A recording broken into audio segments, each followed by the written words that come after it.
Bonjour la belle diaspora, bonjour tout le monde, j'espère que vous vous portez bien. Si vous êtes nouveau ici, soyez les bienvenus. Je tiens d'abord à clarifier le contexte. Sur cette chaîne, je me suis donné pour la mission d'encourager, de booster les femmes dans la diaspora à réussir loin de chez elles. Parce que c'est pas facile de réussir loin de chez soi. Je parle beaucoup de l'état d'esprit qui nous aide à réussir loin de chez nous, de notre santé mentale. Je parle aussi de la réussite, c'est-à-dire le travail et tout ce que nous devons faire pour changer de position de vie et même écrire notre nom dans les livres du pays qui nous accueille et dans notre pays d'origine.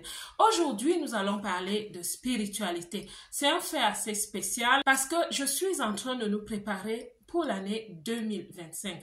Priant que Dieu nous accorde vie et protection, nous allons tous voir 2025. Et la vérité, c'est que nous ne devons pas continuer à nous demander pourquoi je fais des résolutions en début d'année et je n'arrive pas à réussir.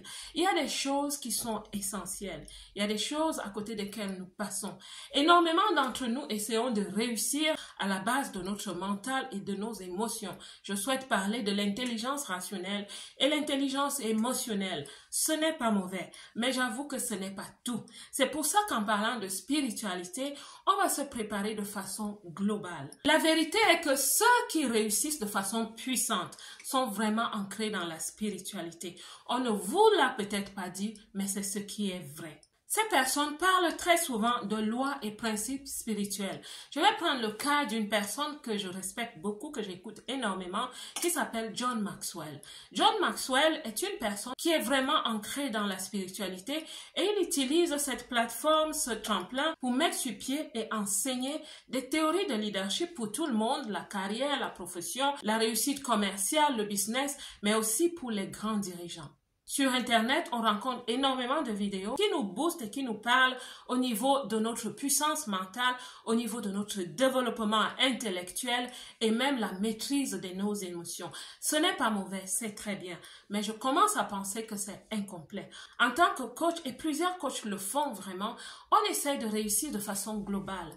On comprend que nous sommes corps, esprit et âme et que nous avons besoin de notre esprit aussi, de développer aussi cette force spirituelle pour avancer. Toute chose était spirituelle avant que nous n'arrivions ici. Nous pouvons aller chercher dans la création, mais nous pouvons aussi juste parler de nous en tant qu'être humain. Avant de naître du ventre de notre mère, de votre mère, chacun de nous a existé dans l'idée, dans l'invisible. Et ce n'est qu'après 9 mois qu'on nous a vus apparaître. Cet endroit où nous étions, où vous étiez, vous a donné un message. Vous n'êtes pas sur la terre pour rien. Vous êtes venu avec un message. Je crois que chacun de nous est venu avec un code, un rôle à jouer, un code que nous devons décoder. Nous pouvons donc conclure que tout être humain vient du spirituel. Notre origine est spirituelle. Notre vie est d'abord spirituelle. Nous avons débarqué ici sur la terre et revêtus d'un corps parce qu'il faut qu'on fonctionne. Mais la vérité, c'est que nous sommes des êtres spirituels. Alors, essayez de réussir simplement avec la puissance mentale et la puissance émotionnelle, la maîtrise de ces émotions, nous rattrape un jour.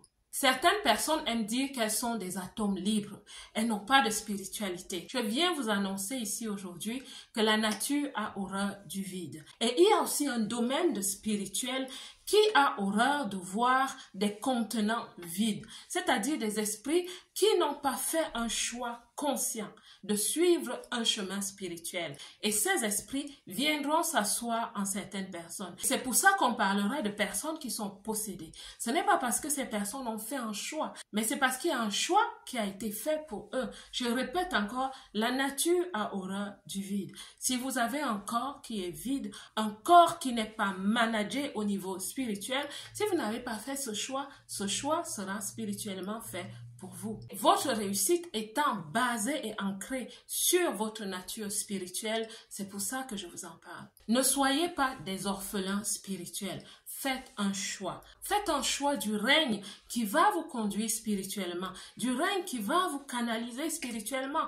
afin que vous ayez des réussites, de belles réussites, et surtout des réussites exponentielles.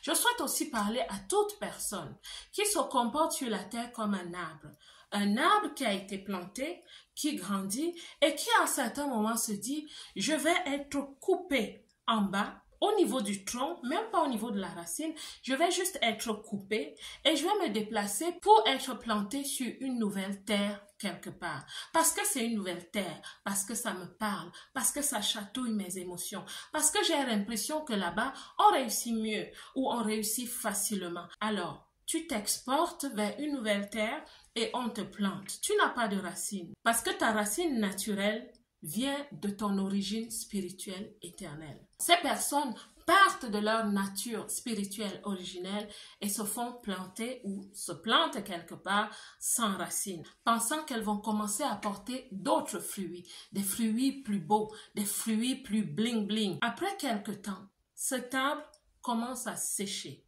Et petit à petit, il va connaître ce qu'on appelle la mort spirituelle. Pourquoi? Parce qu'il est parti de son spirituel originel.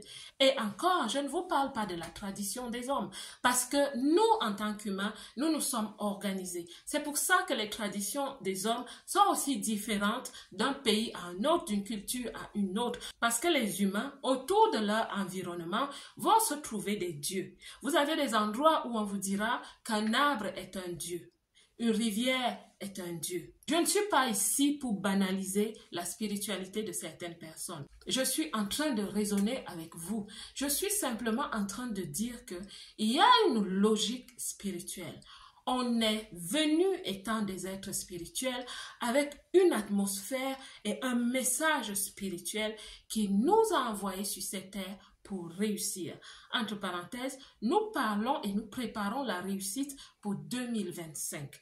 Alors, nous sommes ici pour réussir en tant qu'instrument unique, en tant que des personnes avec des identités uniques. Nous sommes nés dans des familles, c'est vrai, dans une branche généalogique, c'est vrai, qu'à cela ne tienne, chacun d'entre nous, et même cette branche généalogique, vient de quelque part, dans le spirituel qui était avant le spirituel organisé par les humains. À un moment donné de ma vie, j'ai failli me référer à ces organisations spirituelles faites par les humains. Mais ce que j'ai découvert, c'est que si les humains s'organisent pour définir qui vous êtes en tant qu'être spirituel et comment fonctionner, vous ne pourrez échouer qu'à la limite qu'ils vous déterminent. J'ai bien dit échouer, pas réussir. Vous ne pourrez échouer qu'à la limite des paramètres qu'il vous détermine. Parce que quand on s'est coupé de son spirituel originel, ce spirituel que nous ne connaissions pas avant de venir sur la terre, quand on se désolidarise de cette branche spirituelle, il y a de fortes chances que tout ce qu'on engendre spirituellement ne se fait que dans le domaine de l'échec.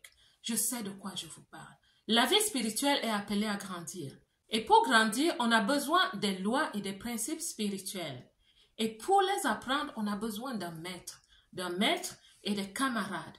Il devient donc important d'appartenir à un groupe où on va apprendre et on va s'épanouir avec d'autres personnes qui ont les mêmes idéologies, les mêmes façons de penser, les mêmes croyances. Je vais encore parler à certaines personnes qui diront « mais je peux grandir spirituellement tout seul ». Et c'est là où je vais te parler du burn-out. Le burn-out, c'est ce moment de ta vie où tu travailles, tu brûles ton carburant, ça veut dire que ton esprit est tellement mis en œuvre parce que tu souhaites briser les plafonds de verre. À un moment donné, tu ne recharges pas ton esprit comme une batterie qui n'est pas rechargée. Et c'est là où on connaît le burn-out. Le burn-out signifie qu'on se brûle en fait. On travaille tellement, on tourne tellement qu'à un moment donné, on ne peut plus. Pourquoi? Parce qu'on ne se recharge pas spirituellement. Vous comprenez? On a brûlé sa batterie, on a éreinté son esprit, on s'arrête et ça occasionne même des maladies émotionnelles et mentales. Dans mon titre, j'ai parlé de secte. Je vais donc prendre un exemple dont je me rapproche le plus. Dans l'histoire des humains sur cette terre, un homme est apparu. Il enseignait plusieurs personnes. Il guérissait les malades. Il est dit de lui qu'il faisait du bien à tout le monde. À un moment donné, il s'est choisi un groupe très restreint de compagnons qu'il a appelés ses disciples. C'est parce que son message a chamboulé l'ordre établi dans leur région que les hommes ont été énervés et les outsiders, ceux qui ne le suivaient pas, l'ont nommé le chef de la secte des Nazaréens. Il avait été annoncé depuis des siècles.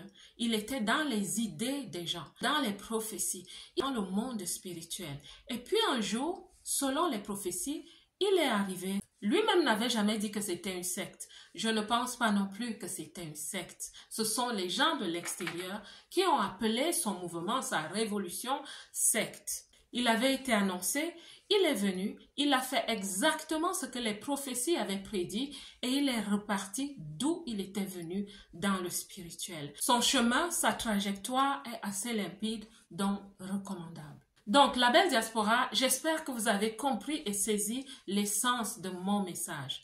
La réussite est globale. La réussite n'est pas seulement basée sur les prouesses intellectuelles, les diplômes, les compétences que nous avons. La réussite n'est pas seulement basée sur notre maîtrise des émotions, la force émotionnelle, le développement personnel. La réussite est aussi et même surtout basée sur le spirituel. Donc pour 2025, je vous suggère de travailler vraiment sur votre vie spirituelle. Ne dépendez pas seulement de votre esprit à vous-même pour réussir. C'est pour ça que les gens vivent le burn-out. Et c'est pour ça aussi que les gens vivent d'échecs. Parce qu'il faut être rechargé de temps en temps. Recevoir des informations subtiles que nous-mêmes et notre esprit ne peut pas générer. On va vous parler d'avoir de l'intuition, d'avoir du discernement. Ce sont des subtilités du développement spirituel. Et il y a plusieurs choses qui vont avec cela. La belle diaspora, restons en paix. Donc je vous dis shalom, que Dieu vous bénisse. Quant à moi, je vous aime.